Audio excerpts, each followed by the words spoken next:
The Colosseum, Rome. The year is 73, after the death of Christ. It's midday when the hot summer sun shines down on 50,000 people packed into stone seats that give off heat like an oven. The noise of the crowd is so loud it hurts your ears. It's a force you can feel that seems to shake the sand covering the arena floor. A woman stands alone in the center of the arena with chains hanging from her wrists and ankles. Her name is Lucia, aged 19, daughter of a Roman senator who supported the wrong side in a recent political argument. 3 days ago, she lived in a large house with marble floors and servants who did everything for her. 2 days ago, soldiers came to her home and arrested her whole family for crimes against Rome. Yesterday, her father and brothers were killed quickly, which Roman law said was kind for citizens of their class. But Lucia is not going to die quickly. She is going to be shamed. She wears a thin dress that has been soaked with water, making it see-through and sticking to her body. This was done on purpose. Around her neck hangs a wooden sign with words, painted in red, "Traitor's daughter who thought herself above Roman law." The crowd reads it, and their shouting gets louder. They did not come here to see kindness. They came to see shame turned into a show. For men enter the arena. They are not gladiators. They are not soldiers. They are actors from one of Rome's theater companies, hired just for this performance. They carry props, a wooden throne, fake copies of royal items, and a whip made not to kill but to leave marks. The crowd understands right away what entertainment has been planned. Lucia does not yet know the exact details of what the next 3 hours will include, but she understands the basic truth. She is going to be forced to perform her own shaming for the entertainment of 50,000 witnesses. Everything that gave her identity, her sense of self, is about to be destroyed, step by step, in the most public way possible. And the destruction will be so complete, so total, so carefully planned, that even if she survives physically, the person who entered this arena will no longer exist. The lead actor walks toward her with the wooden throne. He speaks loudly enough for the nearest watchers to hear, his words spreading through the crowd in waves. The traitor's daughter thought herself a queen. Let us show Rome what happens to false queens. The crowd explodes in approval. This is not random violence. This is not unplanned cruelty. This is calculated, organized, carefully planned public shaming that Rome has perfected into an art form over hundreds of years. What happens to Lucia in the next 3 hours has been planned by officials, practiced by performers, and designed to send specific messages to specific audiences. The Roman system of public shaming was as advanced as their building skills, as brutal as their military victories, and as lasting as their buildings.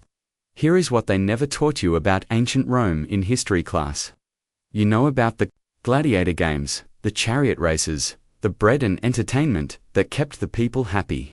You know about Roman military victories, their roads and water systems, their law codes that influenced Western civilization. You have seen romantic versions of Rome in movies and TV shows that focus on heroic people and dramatic battles. But you've never learned about the organized public shaming rituals that Rome used to keep social control. You have never heard about the planned rules designed to destroy people so completely that their shaming served as a warning to whole populations. You have never discovered why Roman sources described these shows with the same exact detail they used for describing building projects, as if destroying human dignity was simply another technical problem to be solved efficiently. Tonight, you will discover what Roman law required for public shaming and why these rituals were considered necessary to keeping order. How the practices were organized with specific rules written in legal texts and government records. What Roman historians, thinkers, and officials wrote about the purposes and methods of public shaming. Why evidence from archaeology confirms that shaming shows happened daily across the empire on a huge scale. How survivors who recorded their experiences described mental damage that modern experts on trauma immediately recognize. If you want to understand the real history of Rome beyond the cleaned-up versions taught in schools, subscribe right now. Comment below telling me where in the world you are listening from. because these hidden truths about how empires keep control deserve to reach every corner of the planet. The victims whose suffering was recorded in Roman sources deserve to have their experiences recognized rather than forgotten. Let us begin with what you thought you knew about Roman shows. Then carefully break down those comfortable ideas with evidence kept in Roman sources for 2,000 years. The Romantic story tells us that Roman games were mainly about entertainment, giving the masses what they wanted to keep them happy and quiet. The actual reality that legal texts, historical accounts, and government records reveal is that entertainment was only one job of a complete system designed to show power, enforce social rank, and make fighting against Roman authority mentally devastating.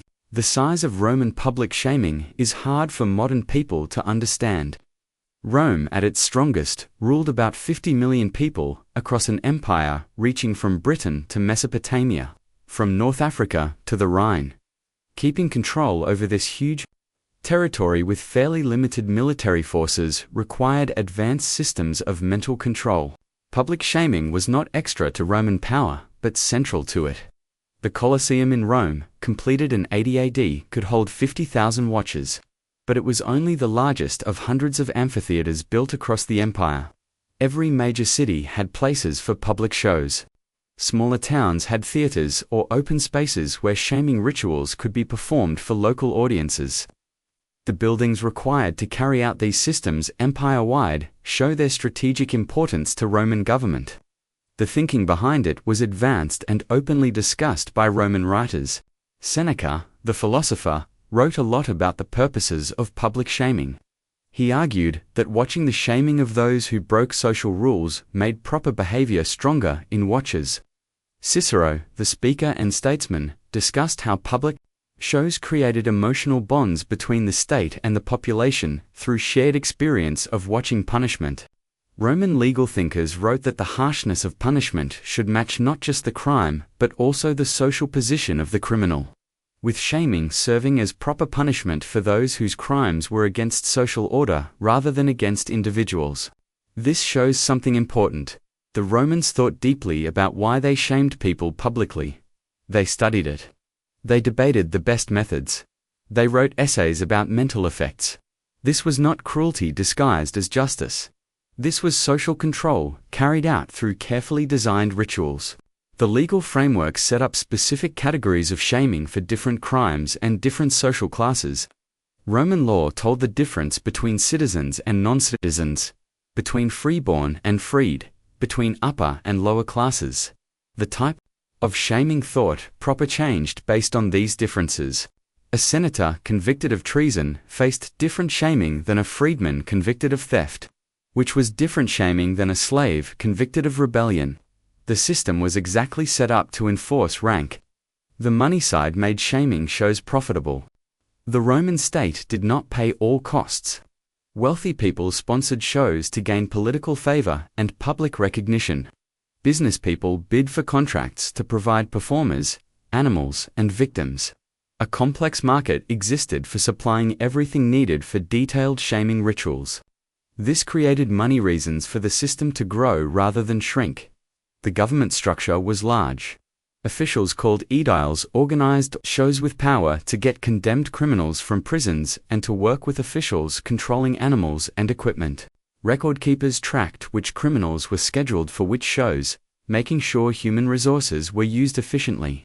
Money officers managed budgets for shows, giving out resources for construction, equipment care, and buying animals or other needed supplies.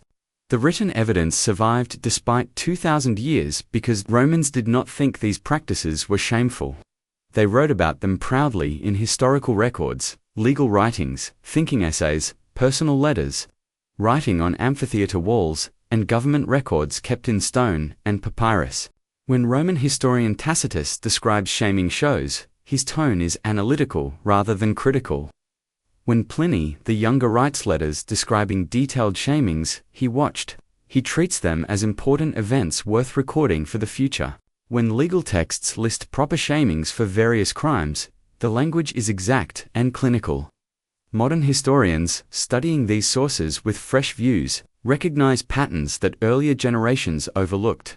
The consistency across different types of sources, the organized nature of the practices, the advanced thinking behind design choices all show that public shaming was not accidental to Roman civilization, but basic to how Rome kept control over its empire. The specific types of shaming varied widely but followed recognizable patterns. Forced performances where victims were made to act out degrading scenes. Exposure where victims were shown naked or nearly naked before crowds. Animal encounters where victims faced beasts in ways designed to create maximum terror and shaming rather than quick death. Mock ceremonies that made fun of respected rituals to create maximum contrast between the victim's current state and their previous status. Physical markings that permanently labeled people as having been shamed. Sexual attacks performed publicly to destroy not just the victim but their family's honor. Each type served specific purposes. Forced performances showed that victims could be made to actively participate in their own shaming, showing absolute power of the state. Exposure destroyed dignity connected with privacy and body control. Animal encounters created vivid shows that made audiences feel emotions. Mock ceremonies used ritual forms that Romans respected to make the shaming more mentally devastating through contrast. Physical markings made sure shaming continued beyond the immediate event. Sexual attacks destroyed family honor in cultures where honor was linked to sexual purity of women and sexual control of men. The advanced thinking shows itself in details. Roman show designers understood that effective shaming required careful adjustment. Too much violence resulted in death, ending the show too early. Too little resulted in audiences feeling unsatisfied, defeating the purpose. The best shaming created maximum mental damage and audience interest while keeping the victim alive and awake. They also understood that effective shaming required proper targeting. Shaming a slave who had no status to lose accomplished little. Shaming a member of the upper classes who thought their status protected them accomplished much. Showing that no one was beyond the state's reach. The most effective shamings involved victims whose fall from privilege was dramatic and visible. Roman sources reveal something darker still. The empire learned through experience. Early shaming shows were fairly crude and made up on the spot. Over hundreds of years, the system became improved through careful watching of what worked, what created maximum mental impact, what created the most lasting warning effect, what kept audiences most interested. Romans answered these questions through trying things out and put in improvements based on results. This was not primitive barbarism. This was advanced use of mental rules discovered through watching carefully and improved through organized use. The Romans pioneered techniques for destroying human dignity that modern research on mental torture confirms are extremely effective. They did this 2,000 years before modern psychology formally studied these methods. Understanding this background is necessary before looking at individual cases because it shows that what happened to specific victims was not random cruelty or individual meanness, but calculated use of systems, designed at the highest levels of Roman government, discussed by leading thinkers, and kept up through detailed buildings across an entire empire for hundreds of years. Now, let us look at what those systems looked like when used on specific people whose names and stories were kept in historical sources. We return to Lucia in the Colosseum in 73 AD, age 19, daughter of Senator Marcus Octavius, who supported a failed plot against Emperor Vespasian. Her entire family has been condemned not just for treason but for the pride of thinking they could challenge imperial power. Lucia specifically has been chosen for public shaming because she represents the next generation that needs to learn absolute obedience. The ritual that Lucia goes through follows a pattern written about in multiple Roman sources describing similar shows. This was not made up on the spot. This was a plan improved through decades of use. The ritual began before she entered the arena. 3 days of preparation designed to break her mentally before the public show even started. She was held in cells beneath the Colosseum where gladiators and condemned criminals waited for their fates. She was not hurt physically during these 3 days but was put under constant mental pressure. She could hear the roar of crowds above as other shows were performed. She could hear the sounds of animals in nearby cages growling and pacing. She could hear screams from other prisoners. She was told repeatedly what waited for her in the arena, with details designed to create maximum fear before it happened.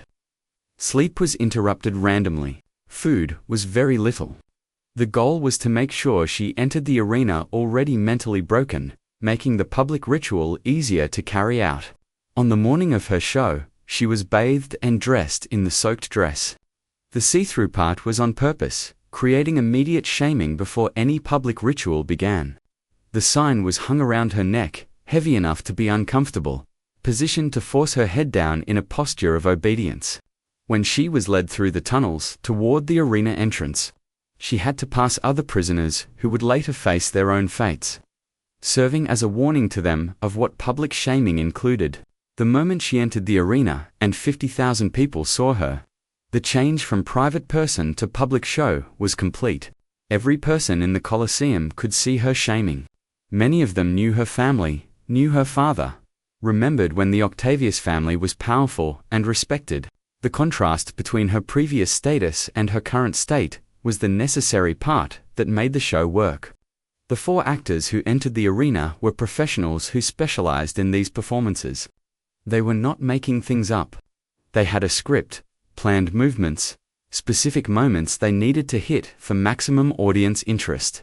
The lead actor, a man named Quintus, who appears in other historical records as a frequent performer in shaming shows, was skilled at reading both the victim and the audience, adjusting his performance to create maximum impact.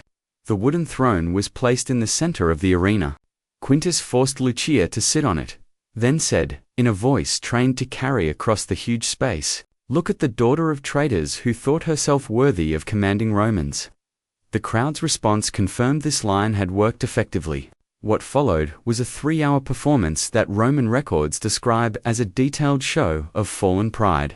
The actors forced Lucia to perform a series of actions designed to destroy step by step every element of her dignity and identity. She was made to perform a fake coronation where she was crowned with a wreath made of garbage and waste. She was made to receive requests from the actors playing common Romans where she had to say scripted lines recognizing her family's crimes and her own unworthiness. She was made to perform a banquet where she was served rotten food that she had to pretend to eat while praising its quality. Each scene was designed to create specific mental impact. The fake coronation turned upside down the symbols of power her class valued. The requests forced her to speak words condemning herself and her family, making her part of her own shaming. The banquet degraded the cultured dining that marked upper-class Roman life. Between these set pieces, the actors put her through more direct shame. They stripped away pieces of her clothing while saying scripted lines about revealing the truth beneath false dignity. They put substances on her skin that marked her visibly, including ashes that symbolized the destruction of her family's household gods. They forced her into positions of obedience, making her kneel and lie flat repeatedly. The audience was not quiet. They shouted suggestions for more They threw objects into the arena, including vegetables and stones. Their participation was important to the show's success. This was not just punishment given by the state. This was the entire community participating in enforcing social rules. Roman sources note that Lucia disconnected partway through the show. She began responding mechanically to commands, performing required actions, but showing no emotional reaction. The actors recognized this, which historical accounts suggest was common. When victims disconnected, it reduced audience interest because the show became less emotionally powerful. The solution was to make things worse. The final phase involved what Roman records describe, politely, as full exposure to public judgment. She was completely stripped and positioned on a raised platform so all 50,000 watchers could see her clearly. She was required to stay still in this position while the lead actor gave a speech about the results of betraying Rome. The speech lasted about 30 minutes. Modern psychologists studying historical descriptions of such events recognize this as among the most mentally devastating parts. The combination of complete physical exposure, absolute loss of control, and huge audience-created trauma that few people could mentally survive intact. The Roman designers of these shows understood this from experience, even without formal psychological training. After 3 hours, Lucia was removed from the arena. She was not killed, which might have been mercy. She was released to survive with the memory of what had been done to her in front of 50,000 witnesses. This was on purpose. Living survivors of public shaming served as ongoing warnings to others. Every time someone saw Lucia in Rome's streets, they would remember her shaming. Her continued existence kept the mental impact of the show going beyond the 3 hours it lasted. Historical records show Lucia lived for another 11 years. She never married, which in Roman culture marked her as permanently damaged. She was financially dependent on distant relatives who resented supporting her. She lived in a single room in a poor area of Rome, a dramatic fall from the large house where she had been raised. She died at age 30 of causes that historical records list as illness, but that modern analysis suggests was likely suicide or death from depression and lack of food related to severe mental trauma. Her story was kept not because Roman historians felt sorry for her, but because the show was considered noteworthy. Multiple sources mention it as an example of Vespasian's effective handling of plot threats. The historian Tacitus describes it as showing proper balance between harshness and moderation, noting that executing the entire family, including daughters, would have seemed too much, but that public shaming achieved warning without bloodshed that might create martyrs. This reveals Roman thinking. Shaming was not seen as cruel but as smart governing. It destroyed enemies, warned potential rebels, entertained the masses, and avoided the political problems of execution. From the Roman view, what happened to Lucia was successful policy. The show served its purposes. No major plots threatened Vespasian's rule for years afterward. Other noble families who might have considered opposition thought carefully about what might happen to their daughters if they failed. The population of Rome received entertainment and felt connected to imperial power through shared watching of the show. The system worked exactly as designed.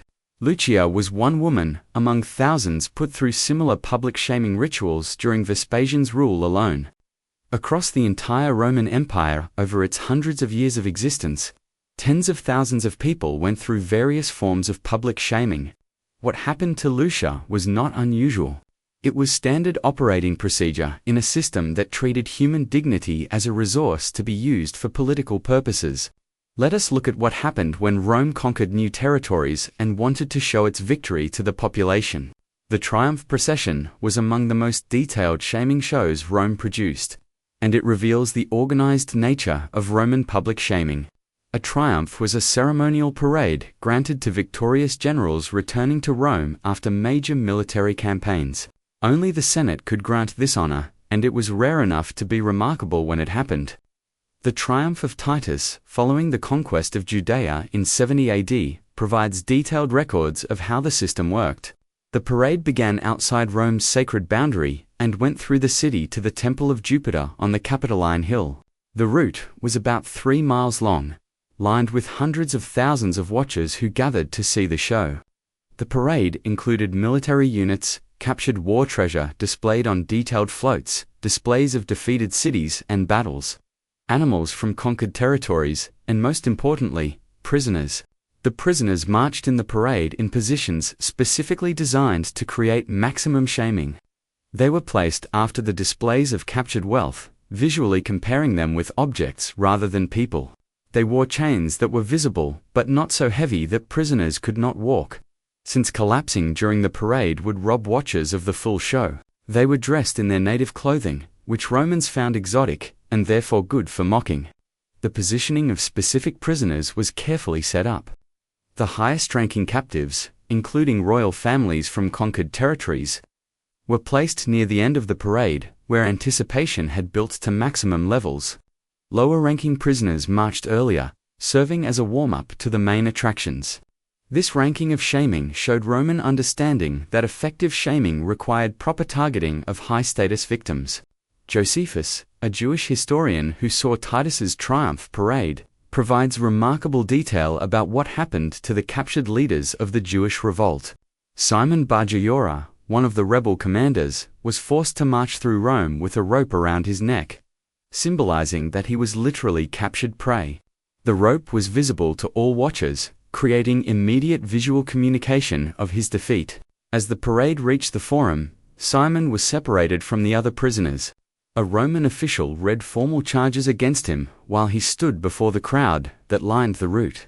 Then he was led to the Mamertine prison, located just off the Forum, where he was strangled to death while the parade continued above. His execution was timed to happen at the parade's high point, so the general receiving the triumph could announce to the crowd that Rome's enemy had just been executed below their feet. This timing was calculated for maximum mental impact. The crowd's celebratory mood at seeing imperial victory was made stronger by news that one of the defeated leaders had just died. The execution location directly on the triumph route meant watchers stood literally above where death was happening. The putting together of execution into the larger show showed that death was less important than shaming in Roman thinking. Killing Simon was less important than shaming him first. Other high-status prisoners from the Jewish revolt were not executed but were kept alive for further shaming. Women from the royal Herodian family were forced to march in the parade wearing chains. Josephus records that they cried openly during the march, which watchers understood as proper recognition of defeat. The visible emotional breakdown of high-status women served Roman purposes by showing that even the most protected members of enemy societies could not keep dignity under Roman power. Children of defeated leaders were also included in triumph parades. Their shaming served specific purposes, showing that resistance would endanger future generations, destroying bloodline continuity of enemy leadership, and creating particularly emotional shows since watching children suffer interested Roman audiences more intensely than watching adult men suffer. The organized nature reveals itself in how triumphs were set up. The parade order was specified by tradition and law. The timing of various parts was planned for maximum audience impact. The visual presentation was designed to communicate specific messages. We conquered. We captured incredible wealth. We defeated their people. We killed their leaders. We destroyed their future. Each part built on the previous to create a complete story of total victory. Roman sources describe how defeated peoples responded to being paraded through Rome. Many disconnected, walking mechanically through the streets while mentally absent. Some actively fought back, refusing to walk and having to be dragged, which watchers found entertaining. Some tried suicide before or during the parade, which Romans considered cowardice. The range of responses shows that victims experienced these shows as deeply traumatic. The shaming did not end when the parade reached the Temple of Jupiter. Prisoners who were not executed were often kept in Rome for future shows. They might be brought out for games at the Colosseum. They might be displayed at other public events. They served as ongoing reminders of Roman victory, living symbols of what happened to those who fought Rome. Some prisoners from triumphs were eventually sold into slavery, creating a category of slaves whose previous high status made their current shaming more satisfying to Roman slave owners. Owning a former king or noble as a household slave was a status symbol that strengthened both the owner's connection to Roman power and the complete nature of Rome's victory over that prisoner's people.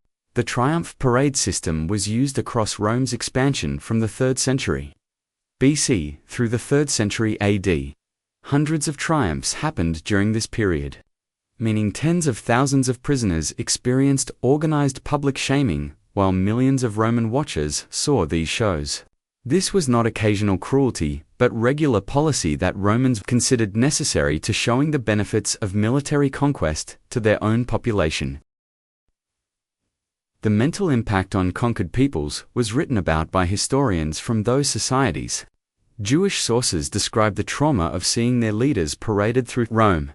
Greek sources from various conquered cities describe similar experiences. Germanic tribes' oral traditions kept memories of warriors put through triumph parades. The consistency across sources from different cultures confirms that Rome's organized shaming had lasting mental impact on conquered peoples. The triumph parade also served money purposes. The captured wealth displayed during parades showed the material benefits of conquest to Roman citizens. The prisoners themselves had money value as slaves or as entertainment for future shows. The detailed shows strengthened political careers of generals who received triumphs. allowing them to use military success to gain political power. The system lined up military, political, and money reasons to encourage continued conquest and continued use of shaming rules. Modern analysis recognizes triumph parades as among the most advanced examples of imperial mental warfare in ancient history. They combined military victory with money benefit, with political approval, with mass entertainment, with organized shaming. The putting together of these parts into a single show reveals organizational skill that many people do not connect with ancient civilizations. One of the most infamous forms of Roman public shaming was damnatio ad bestias, condemnation to beasts. This was not simply execution by animals, but a detailed show designed to create maximum shaming before death. Understanding the rules reveals the organized cruelty underlying Roman entertainment. Damnatio ad bestias was used for specific categories of criminals, those convicted of serious crimes, like murder or arson who were not Roman citizens, Christians and other religious protesters who refused to give up their beliefs, military deserters and rebels captured during provincial uprisings. The common part was that these people were considered to have placed themselves outside civilized society, making them appropriate for treatment that emphasized their exclusion through shaming. The procedure had several standard variations written about in Roman sources. The simplest involved releasing the condemned and animals at the same time into the arena, creating a chase that ended when animals caught and killed victims. But this version was considered too quick and not entertaining enough for advanced Roman audiences. More detailed versions were developed. One variation involved holding victims so they could not run. They might be tied to stakes or posts positioned to face the animals when released. This created anticipation as both audience and victim waited for animals to approach and attack. The anticipation was considered a necessary part of the show because it created visible terror in victims that audiences found interesting. Another variation forced victims to perform during their final moments. They might be dressed as mythological figures whose legends involved being killed by animals, transforming execution into theater performance. They might be given props, like wooden swords that were useless against the animals but that they had to pretend to use. The forced performance part created shaming beyond the threat of death itself. The case of Perpetua and Felicity, Christian martyrs executed in Carthage in 203 AD, provides detailed records of how damnatio ad bestias worked because Perpetua wrote an account of her imprisonment before her execution that survived. Her testimony provides victim perspective rare in historical sources. Perpetua was a noblewoman, aged 22, nursing a young child. Felicity was her slave, age uncertain, pregnant when arrested. They were imprisoned together with several other Christians who refused to perform sacrifices to Roman gods. Over several months of imprisonment, they were repeatedly offered freedom if they would simply make a token sacrifice, which they refused on religious grounds. The refusal itself was shaming to Roman authorities because it suggested that religious belief could beat Roman power. This made their eventual public shaming particularly important. They needed to be shamed so completely that their faith would appear pointless and their resistance foolish, discouraging other Christians from similar refusal. The show was scheduled for games celebrating the emperor's birthday. This timing was on purpose, putting the execution into a larger celebration and suggesting that destroying enemies of Rome was a proper way to honor imperial power. The condemned Christians were forced to dress in costumes connected with pagan religious practices they rejected, forcing them to participate in the very practices that led to their condemnation. Perpetua and Felicity specifically were sent into the arena to face a wild cow rather than the lions or leopards that male Christians faced. The choice of animal was gendered and designed to create specific shaming. A cow was considered less dangerous than major predators but still capable of goring and trampling. The choice communicated that women deserved less attention than men, even in execution, while still providing violent show for audiences. The women entered the arena, dressed in nets, nearly naked, which immediately created shaming before the animal was released.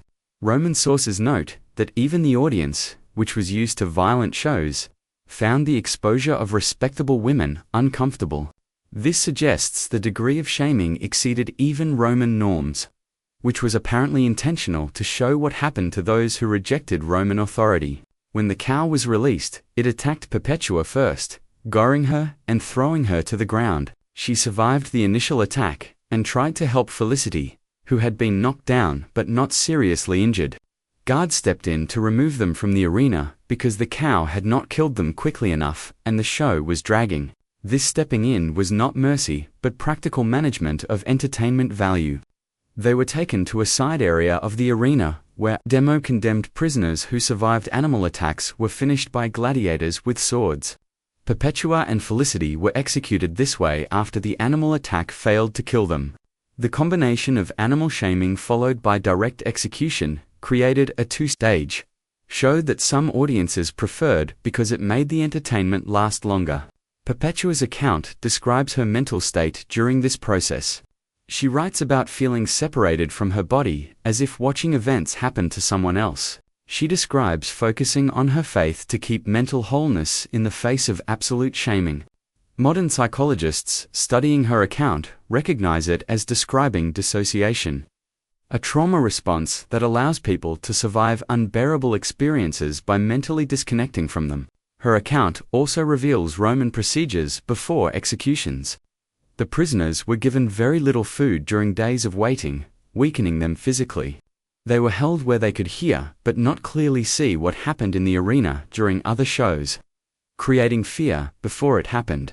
They were forbidden from comforting each other, with guards separating prisoners who tried to pray together or offer mutual support.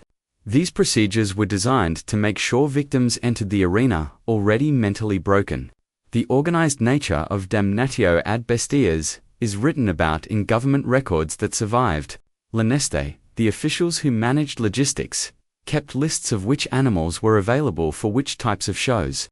They tracked which criminals were condemned to beasts and worked with arena officials about scheduling. They managed animal feeding schedules to make sure animals were hungry but not so starved they would kill too quickly. Financial records show the money parts. Quality animals for arena shows were expensive. Lions and leopards from Africa cost much more than bears or bulls that could be gotten locally. The choice of which animal to use against which criminal was partly decided by the criminal's status, with higher status criminals deserving more expensive and dramatic animals. This created a ranking of shaming based on money calculations. The frequency of damnatio ad bestias executions increased during periods when Rome was actively persecuting religious minorities. During the persecution of Christians under emperors Decius and Diocletian in the 3rd and early 4th centuries, thousands of Christians were executed using beast procedures across the empire. The scale required industrial management of animal supplies and coordination of shows across multiple cities at the same time. Archaeological evidence confirms the organized nature. Digging beneath amphitheaters reveals holding areas for both animals and condemned prisoners designed to keep them separated until the moment of the show. Mechanical systems using lifts and trapdoors allowed for dramatic reveals when animals or victims were brought into the arena from below. The engineering skill devoted to making shaming shows easier reveals how important Romans considered them. The mental impact went beyond immediate victims. Watching someone be killed by animals in shaming circumstances created terror in populations that might consider similar resistance. The show communicated that Rome could reduce anyone to helpless prey, stripping away all dignity and civilization in their final moments. This message was particularly important for keeping control over provinces that might otherwise rebel. Damnatio ad bestias continued as a practice until the Christian Emperor Constantine banned it in the early 4th century. Even then, the ban was not consistently enforced, and similar practices continued in various forms for hundreds of years. The lasting nature of the practice shows how effectively it served Roman purposes of social control through organized public shaming. Not all Roman shaming involved physical shows in arenas. The infamia system created legal permanent shaming that followed people for life, destroying their status through official methods that made their shaming inescapable. Infamia was a legal label that stripped people of certain rights and privileges while marking them publicly as shamed. Roman law listed many ways someone could get infamia: conviction of certain crimes, doing dishonorable jobs like acting or prostitution, bankruptcy, or being condemned in specific types of legal actions. Once labeled as infamous, the person faced permanent results that Roman law wrote out explicitly. The legal disabilities were large. Infamous persons could not vote in elections or hold public office. They could not testify in legal proceedings as witnesses. They could not serve in the military. They could not marry freeborn Roman citizens. Their property rights were limited. They could not legally defend their honor in court. Every part of civic life became closed to them through legal methods that made their shaming permanent and inescapable. The case of Publius Rutilius Rufus shows how the system worked. In 92 BC, Rufus was prosecuted for corruption during his governorship of Asia, a province in what is now Turkey. He was convicted in a trial that many sources at the time suggest was rigged by political enemies. The conviction automatically resulted in infamia. Before conviction, Rufus was a respected senator with a distinguished military career. He had commanded legions, advised consuls, and written historical works that were respected by his peers. His social standing was secure, his family connections strong, his future apparently stable. After conviction and the resulting infamia, everything changed. He was expelled from the Senate immediately. His name was struck from the list of citizens eligible for public honors. His testimony became legally worthless, meaning he could not even defend himself in later legal actions. His daughter's engagement to a senator's son was cancelled because law prohibited the union.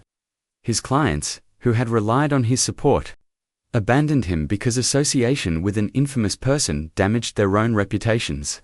The organized nature of the legal shaming reveals Roman skill in designing permanent shaming. Every institution of Roman society enforced the infamia label. Social clubs expelled infamous members. Temples refused to allow them to participate in certain religious ceremonies. Business partnerships ended because contracts with infamous persons were legally suspect. The coordination across civic, legal, social, and religious institutions made escape impossible.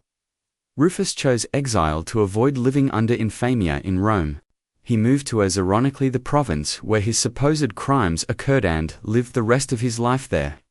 His writings from exile described the mental impact of infamia more clearly than any other surviving source. He writes about feeling erased from Roman society despite still living, about the constant awareness that every civic interaction reminded him of his shamed status, about the impossibility of escaping his legal label no matter where he went within the empire. His account reveals that physical exile was preferable to remaining in Rome under infamia, because in Asia he could pretend to be simply a Roman expatriate, rather than constantly facing the legal and social results of his shamed status. But even in exile, his infamia followed him, through letters with friends in Rome who gradually stopped writing, through business dealings where Roman merchants refused to trade on equal terms with an infamous person, through his children's inability to get good marriages because of their father's status. The infamia system affected women differently, but no less devastatingly. Women could get infamia through their own actions or through connection with infamous men. A woman who did prostitution got infamia automatically under Roman law. A woman convicted of adultery faced similar label, but women could also become infamous through their husbands' or fathers' actions, suffering shaming for crimes they did not commit. The case written about in legal texts concerns a woman named Foster whose husband was convicted of embezzlement. Her husband got infamia through conviction. Roman law then extended that infamia to Foster, despite her having no involvement in her husband's crimes. She lost the legal protections available to honorable women. Her testimony became worthless. Her marriage prospects, if she survived her husband, were destroyed because law prohibited honorable men from marrying infamous women.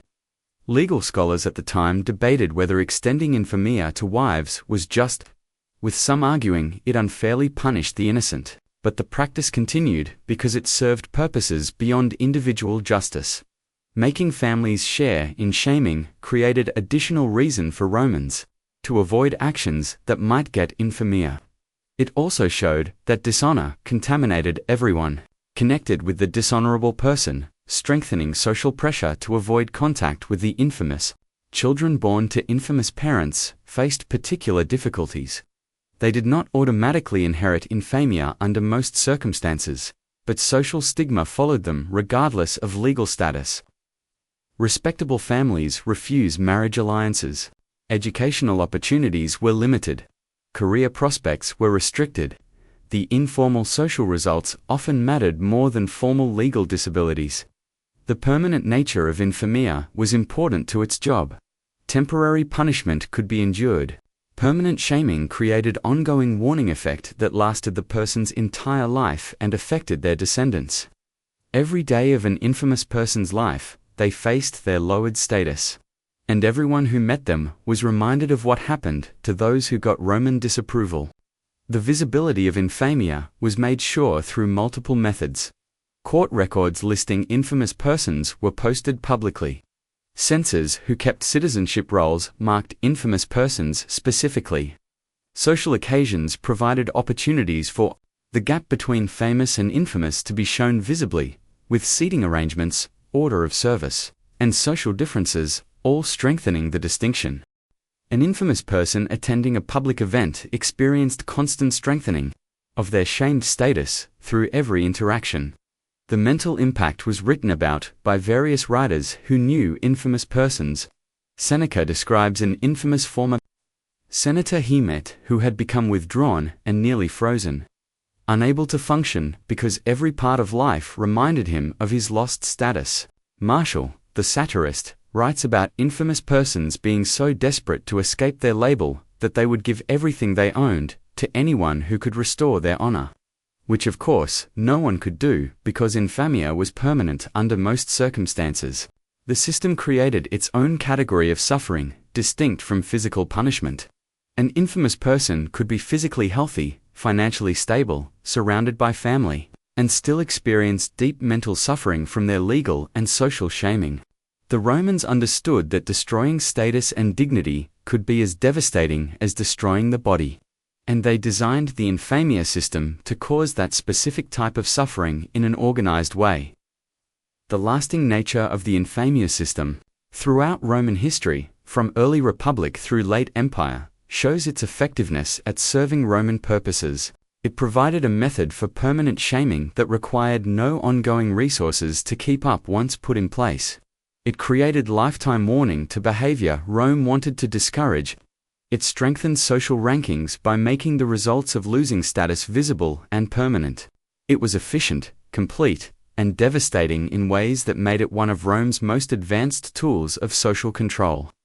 The gladiatorial games are familiar to most people as entertainment shows. But their job as organized shaming is less understood. Being forced to perform as a gladiator was among the most shaming fates possible in Roman society. And the system was carefully designed to create maximum shaming while providing entertainment. Gladiators held a paradoxical position in Roman culture. They were at the same time celebrated and despised. Successful gladiators became famous, received gifts and praise, and were shown in artwork and graffiti. Yet they were also infamous under Roman law, stripped of legal rights, and considered morally contaminated by their participation in arena violence. This paradox was not accidental, but was purposely kept to serve Roman purposes. The case of Verus and Priscus, two gladiators who fought in the opening games of the Colosseum in 80 AD, shows how the system worked. Their fight was written about by poet Martial because it was considered notable, and the records preserve details usually lost. Both men were condemned criminals. Verus had been convicted of murder, Priscus of armed robbery. Under Roman law, they faced execution, but instead of simple execution, they were sold to a ludus, a gladiator school where they would be trained to fight for public entertainment. This conversion from condemned criminal to arena performer served multiple purposes. It delayed their death while providing profitable entertainment. It forced them to develop skills in violence. And it marked them as infamous, stripping them of any remaining dignity. The training at the ludus was organized to break them mentally while developing their combat skills. They lived in cells barely large enough to lie down. They wore shackles at all times except during training. They received very little food, just enough to keep the strength needed for training. They were beaten for any failure to perform correctly. The lanista who owned the ludus treated them as property worth only what entertainment they could provide. The training itself was shaming because it forced them to become skilled at exactly the activity that society condemned them for. They learned to kill efficiently, to move gracefully while performing violence, to interest audiences emotionally. They were trained not just to fight but to perform, to present their violence as entertainment. This change from person to performer was purposely shaming. Before their first public appearance, Verus and Priscus went through additional preparation designed to mark their change. They were dressed in costumes that identified them as specific types of gladiators. Verus was equipped as a secutor, wearing a helmet that limited vision and made breathing difficult. Priscus was equipped as a resiarius, armed with a net and trident but given very little armor. The equipment imbalances were on purpose, creating dramatic contrast that audiences found entertaining. They were also given names that replaced their legal names. From this point forward, they were only called by their gladiator names. This erasing of legal identity was part of the shaming, marking them as no longer fully human, but as performers whose previous existence no longer mattered. When they entered the Colosseum for the first time, 50,000 people watched them. The size of the audience created immediate shaming. Every person in that crowd was judging them, evaluating their performance, finding entertainment in their desperation to survive. The gladiators understood that failure meant death, but success meant only continued existence in this shamed state. The fight between Verus and Priscus lasted hours. According to Martial's account, both men were skilled, evenly matched, and determined to survive. The length of combat increased audience interest because extended fights allowed for more emotional investment. As the fight continued, watchers chose favorites, shouted encouragement or insults, and became emotionally connected to the show. Eventually, both men, exhausted and wounded, at the same time, dropped their weapons and appealed to the emperor for mercy. This appeal itself was shaming, requiring them to beg for their lives from someone who had ordered them into this situation. They had to perform obedience in the most public way possible, showing that their survival depended entirely on imperial whim. The Emperor Titus granted mercy to both. This was unusual. Normally, defeated gladiators were executed in the arena. But Titus judged that the quality of their performance deserved reward. They were allowed to live, and were granted symbolic wooden swords, rudis, that theoretically meant they would not have to fight again. Martial presents this as a happy ending, evidence of the emperor's generosity. But the reality was more complex. Being granted the rudis did not free them from infamia. They remained legally shamed.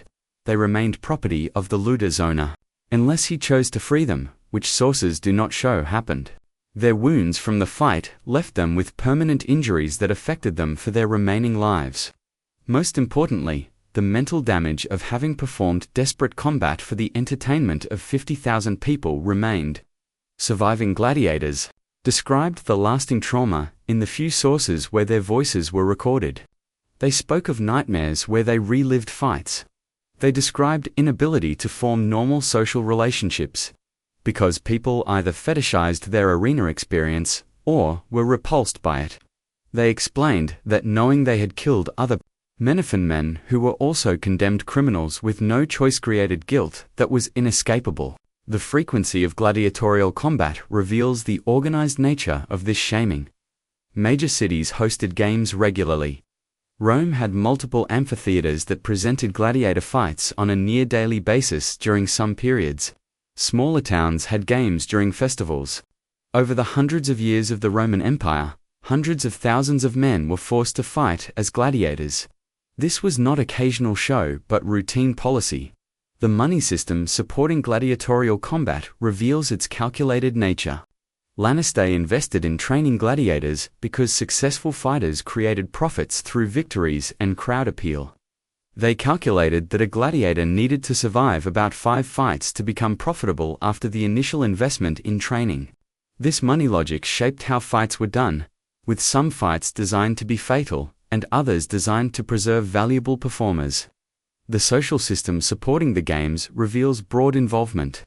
Wealthy sponsors funded games to gain political favor. Trainers specialized in developing fighters.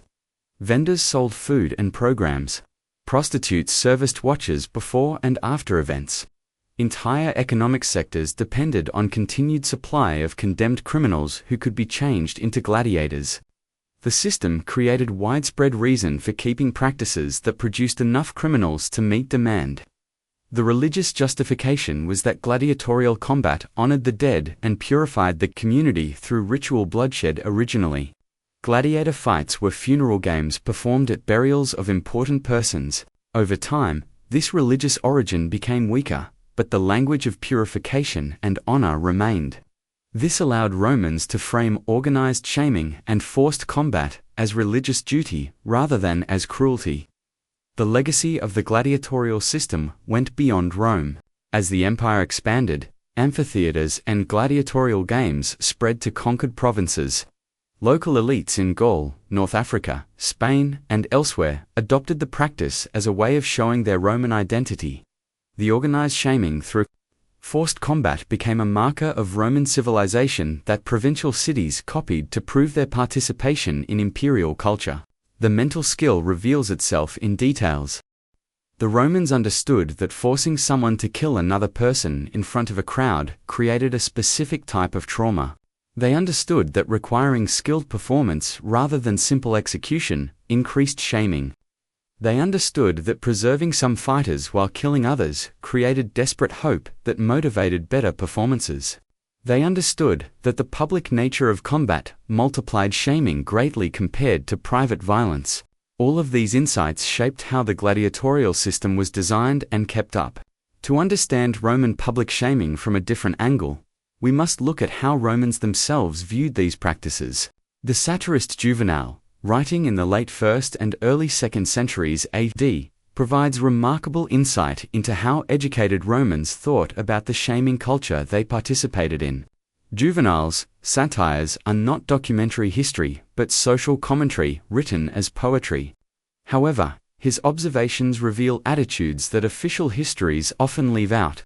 He wrote for an educated Roman audience who would recognize the social situations and people he described, meaning his descriptions needed to be accurate even when exaggerated for comic effect.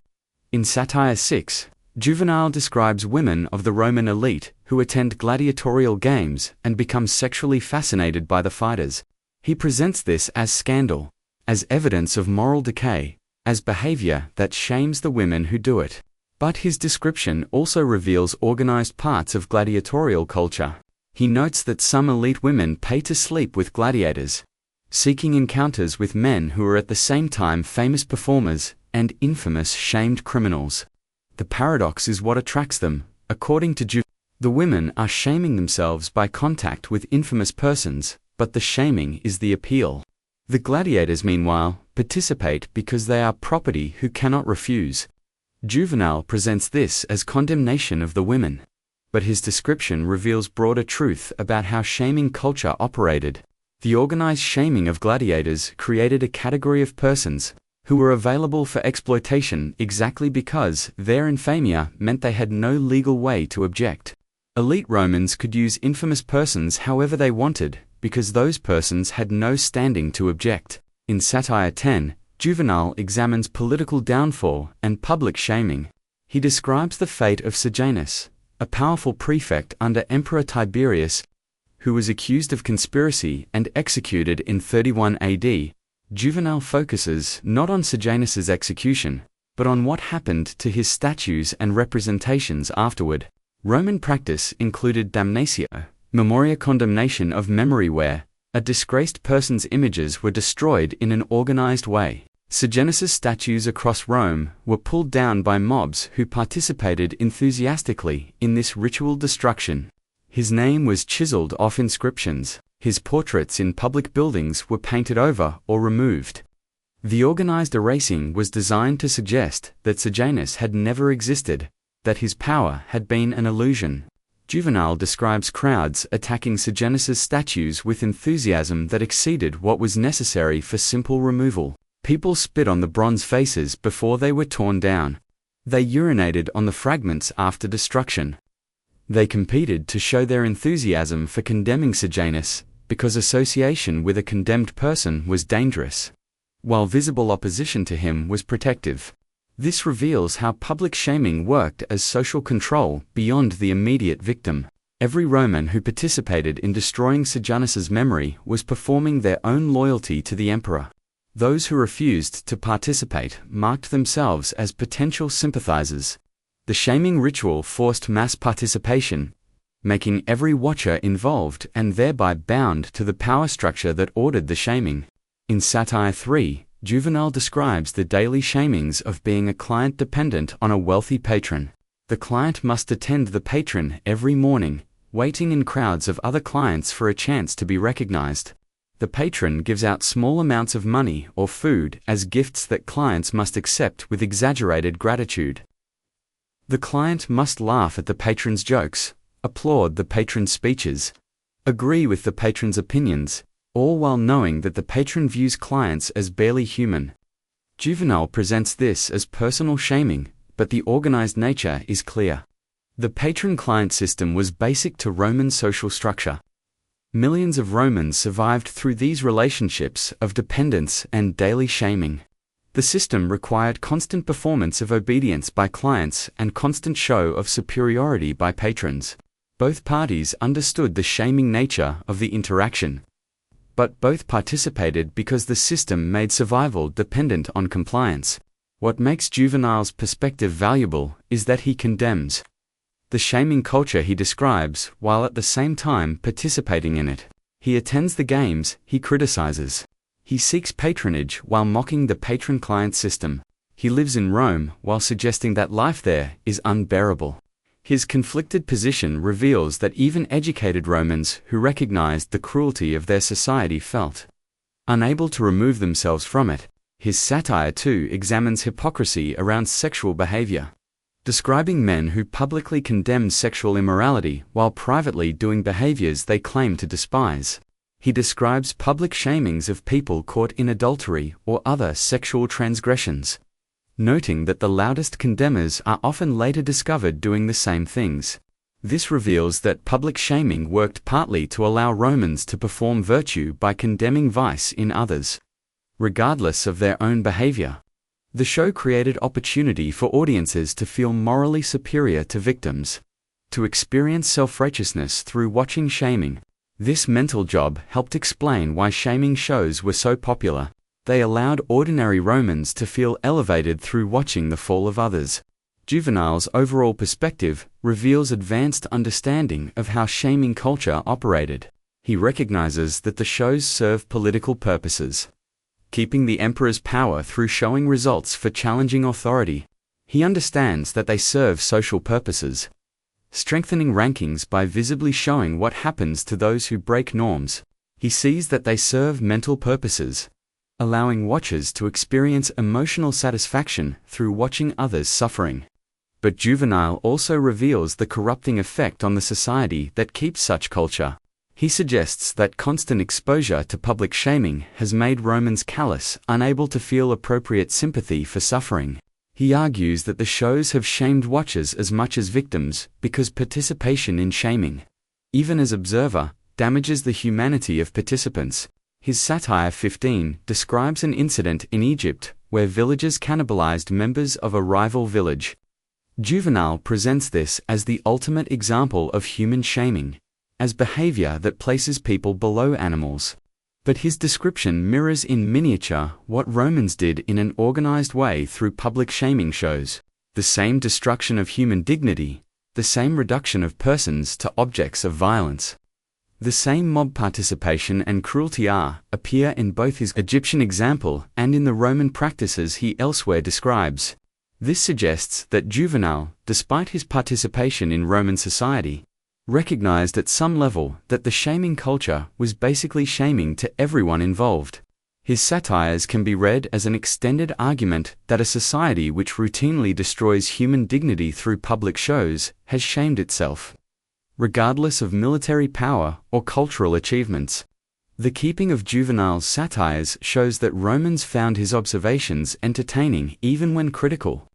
This reveals that criticism of shaming culture was acceptable as long as it remained abstract or focused on particular instances rather than challenging the system itself. Romans could acknowledge the cruelty of specific shows, while keeping support for the institution of public shaming generally.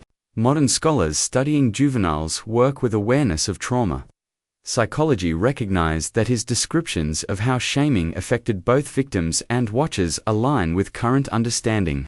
The disconnection he describes in victims, the callousness he notes in audiences, the organized nature of the practices all match what modern research confirms about the mental impact of organized public shaming. Juvenal died around 130 AD. Public shaming shows continued in Rome for another 300 years after his death. His criticisms, kept and read by later generations of educated Romans, had no impact on ending practices he described. This shows the self-continuing nature of shaming culture, even when people within the system recognize its cruelty and its corrupting effects. The institutional and money and social forces keeping it prove stronger than individual criticism. Beyond written sources, archaeological evidence provides physical confirmation of Roman public shaming practices and reveals details that written sources leave out. Modern digging using scientific techniques has uncovered material evidence that changes our understanding of the scale and organized nature of these rituals. The digging of the Colosseum and other amphitheaters has revealed advanced buildings designed specifically to make shaming shows easier. Beneath the arena floor, a complex system of rooms, tunnels, and mechanical lifts allowed for dramatic staging of shows. These are not made-up structures but carefully engineered systems that reveal the importance Romans placed on effective presentation of public shaming. The underground rooms contained holding areas for both animals and human victims. The rooms were separated by strong barriers that prevented early contact. Ventilation systems kept the spaces barely livable, despite being below ground level. Evidence suggests these rooms were used to hold people for long periods, consistent with written sources describing days of fear before shows. The mechanical systems included lifts powered by human labor that could raise cages containing animals or victims from the underground rooms directly into the arena through trapdoors. Positioning of these reveals could be controlled exactly, allowing for planned shows where victims and animals appeared at specific moments for maximum audience impact. The skill of the engineering devoted to enabling sudden dramatic appearances reveals how important Romans considered these effects. Digging has also revealed evidence of medical facilities next to amphitheaters. These were not mainly for treating gladiators after fights, though they served that job. Analysis of medical waste and instruments found in these facilities suggests they were used to treat people injured during shaming shows, when the goal was to keep victims alive for extended shaming rather than allowing quick death. The skeletal remains found in mass graves near amphitheaters provide disturbing confirmation of written accounts. Analysis of hundreds of skeletons shows injury patterns consistent with animal attacks, gladiatorial combat, and execution methods described in written sources. The injuries on these remains are not random but show patterns suggesting organized violence designed to create specific effects. Particularly revealing are skeletal remains, showing evidence of healed injuries followed by fatal injuries weeks or months later. These remains belong to people who survived initial arena appearances, recovered, and then were brought back for later shows.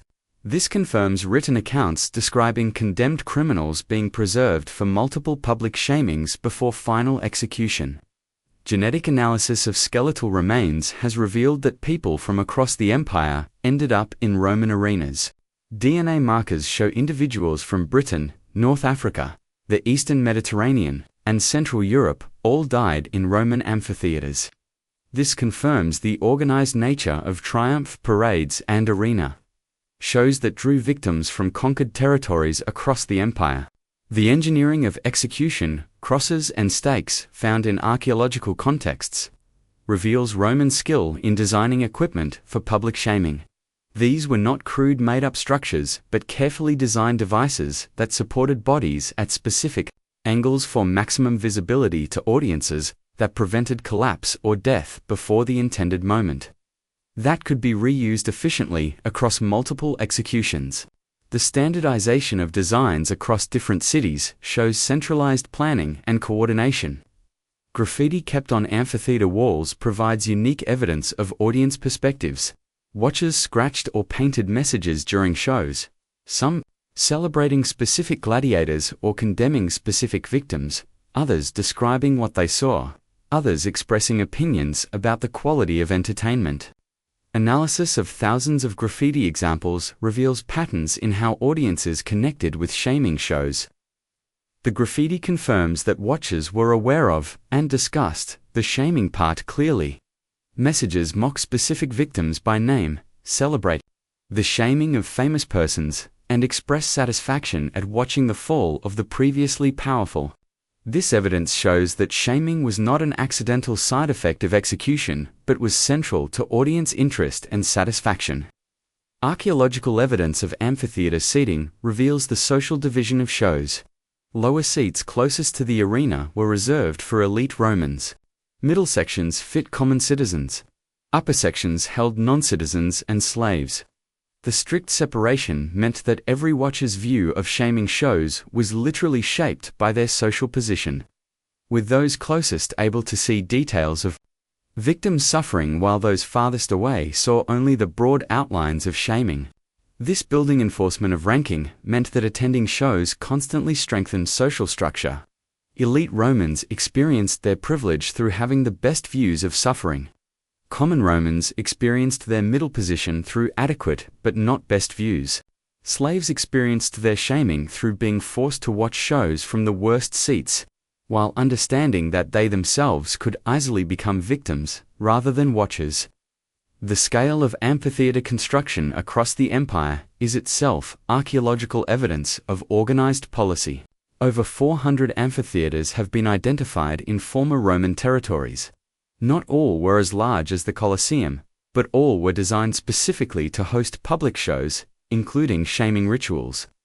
The empire invested huge resources in building and keeping this infrastructure, which it would not have done if public shaming was not considered necessary to governing. Economic evidence from archaeological sites confirms the profit methods supporting shaming culture.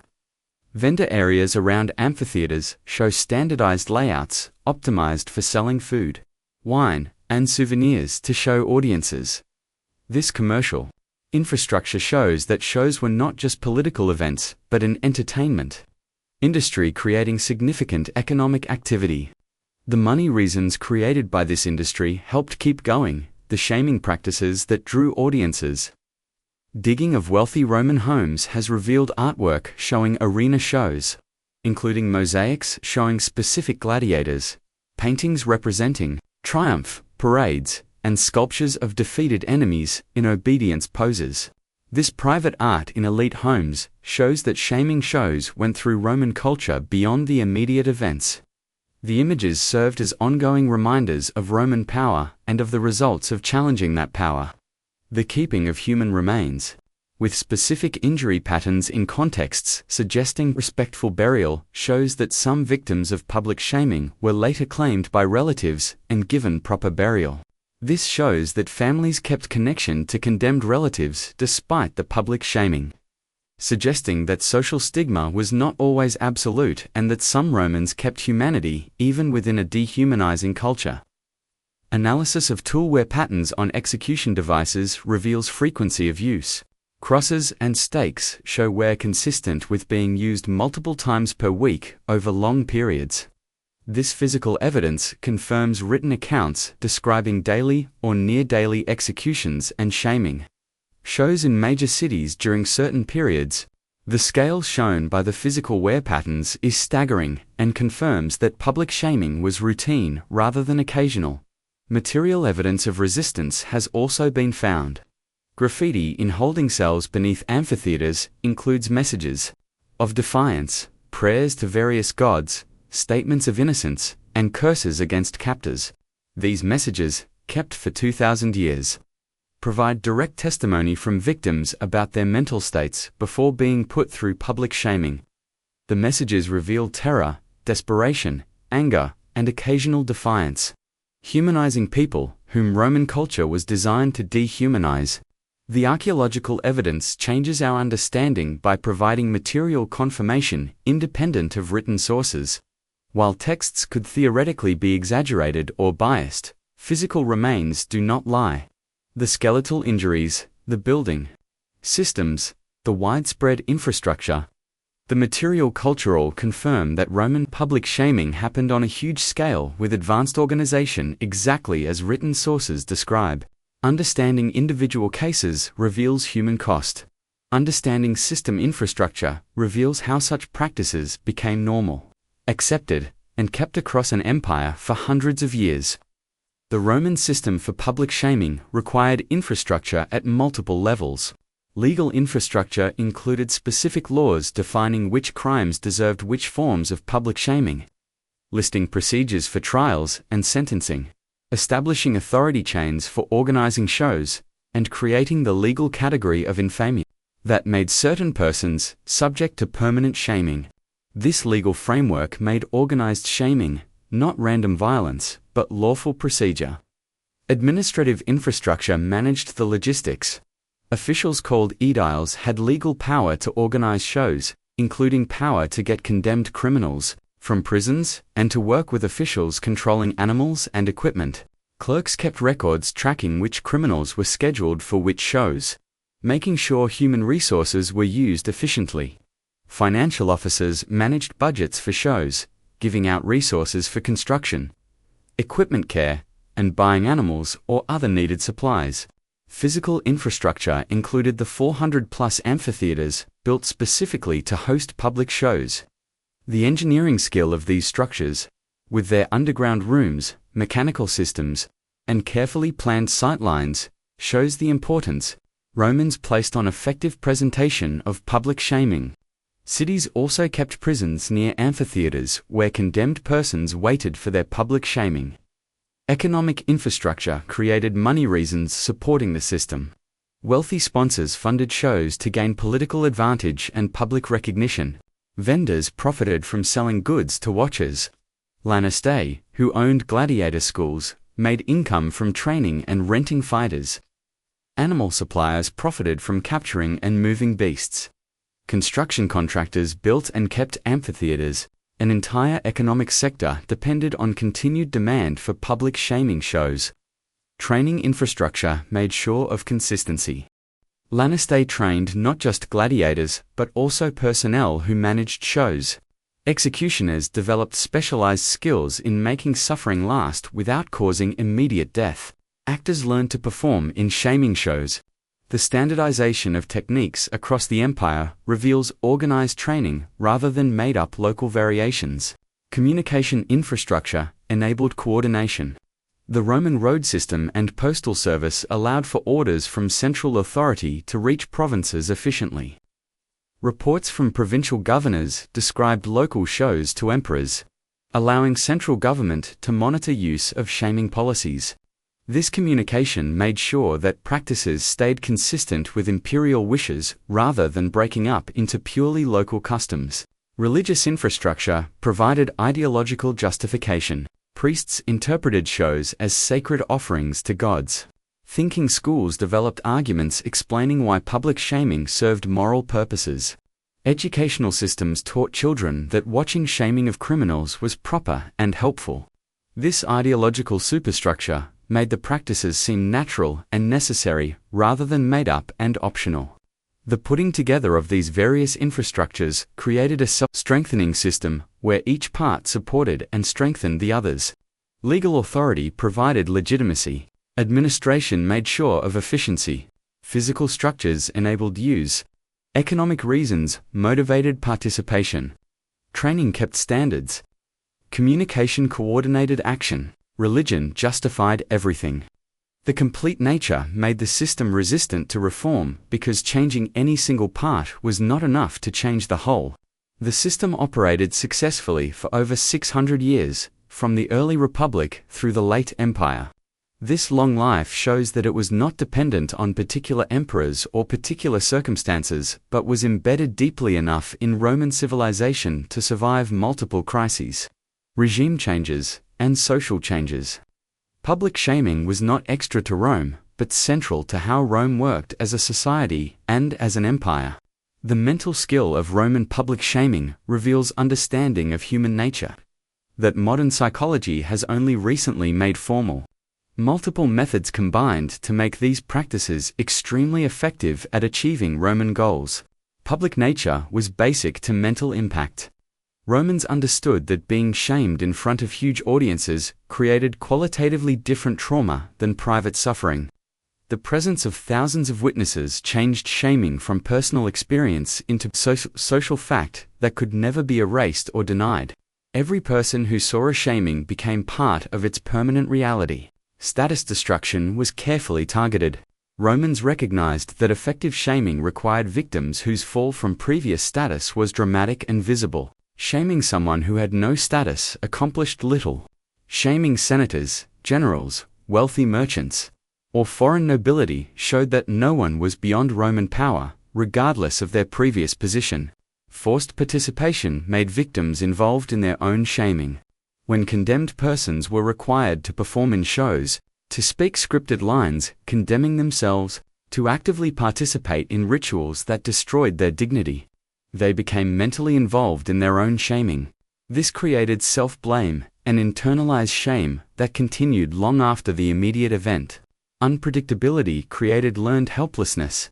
Victims in prison waiting for shows did not know when their turn would come or what specific form their shaming would take.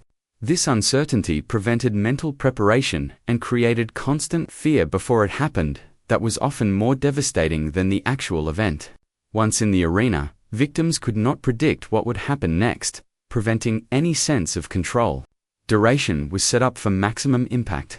Shows lasting hours rather than minutes allowed for increasing shaming that broke victims down step by step. Each stage prepared the victim for the next by wearing down mental defenses gradually.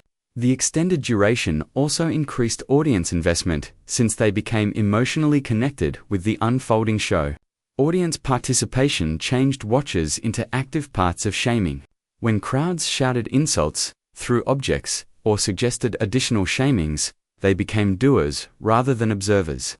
This participation bound watchers to the system by making them involved. It also created peer pressure, where refusing to participate marked one as potentially disloyal.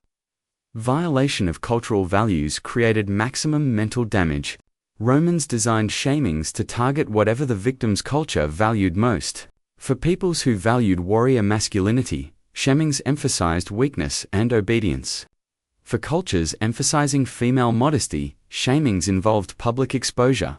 The customization showed advanced understanding that effective shaming required using specific cultural weak points. Permanent marking made sure of lasting impact. Whether through infamia's legal results, through physical scars, through traumatic memories that prevented normal functioning, or through social stigma that followed survivors.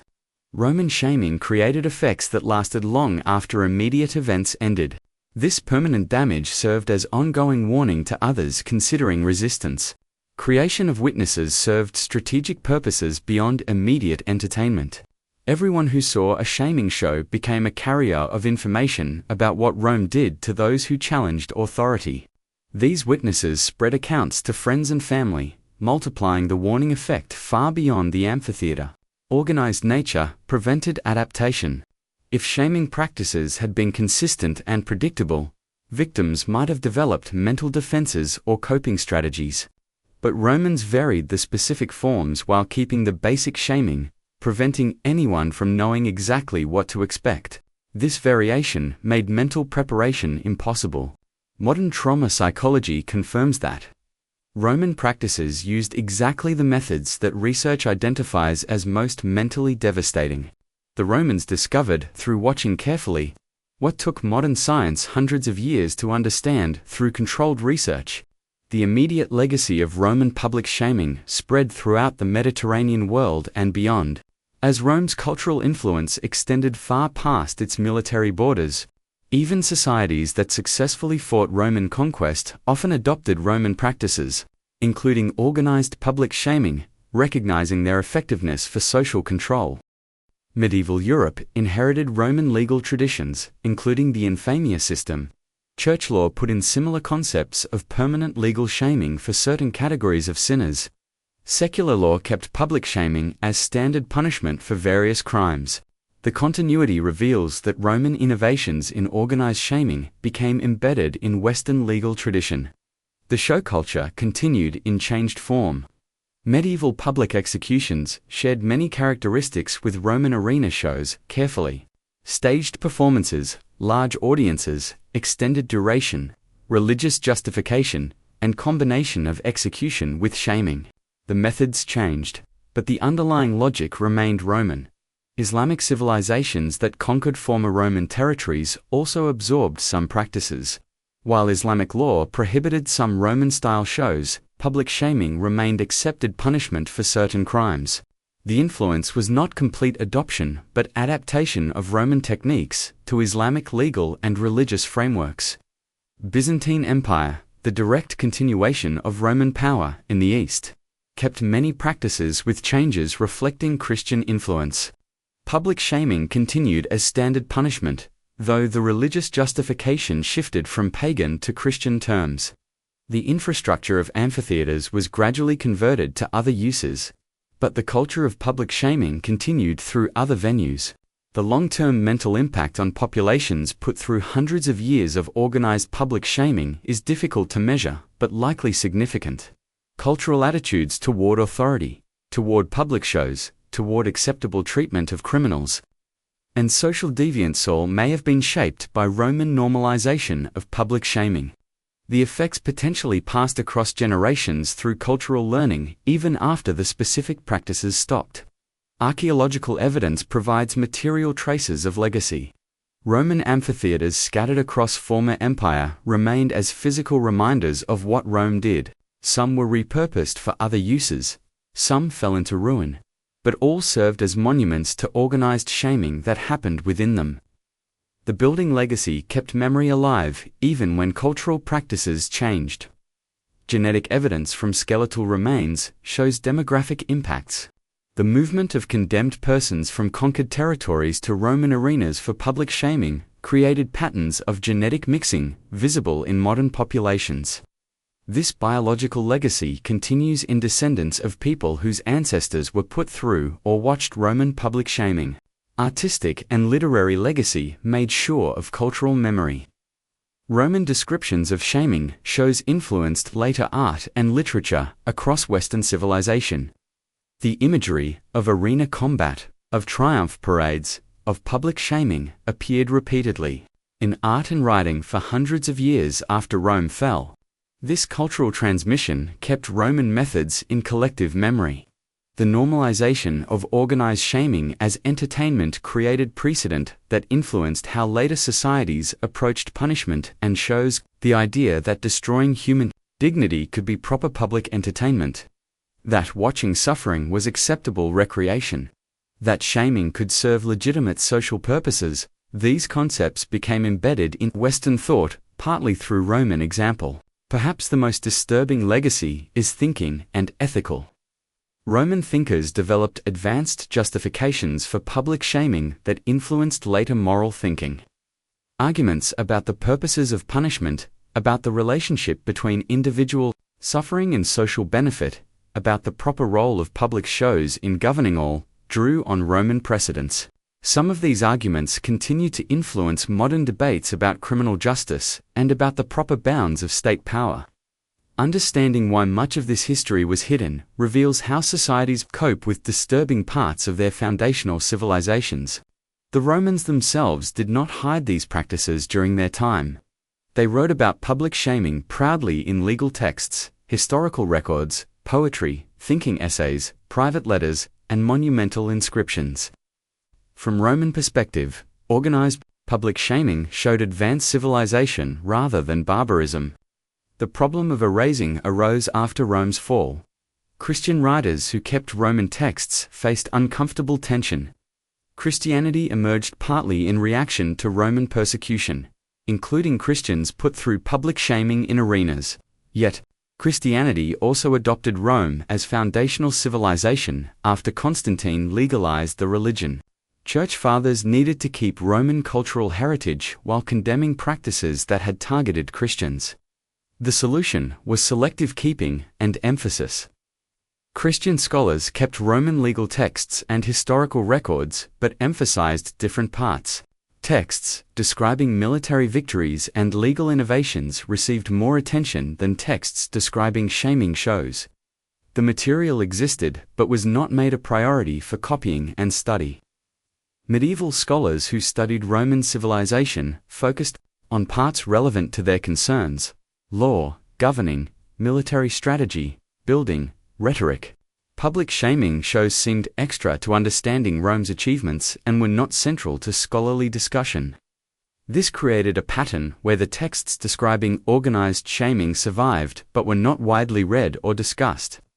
Renaissance humanists who revived interest in classical civilization romanticized Roman culture in ways that downplayed disturbing parts.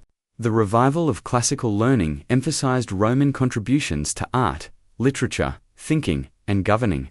The organized cruelty underlying Roman power was recognized, but minimized as unfortunate excess rather than as basic to how Rome operated.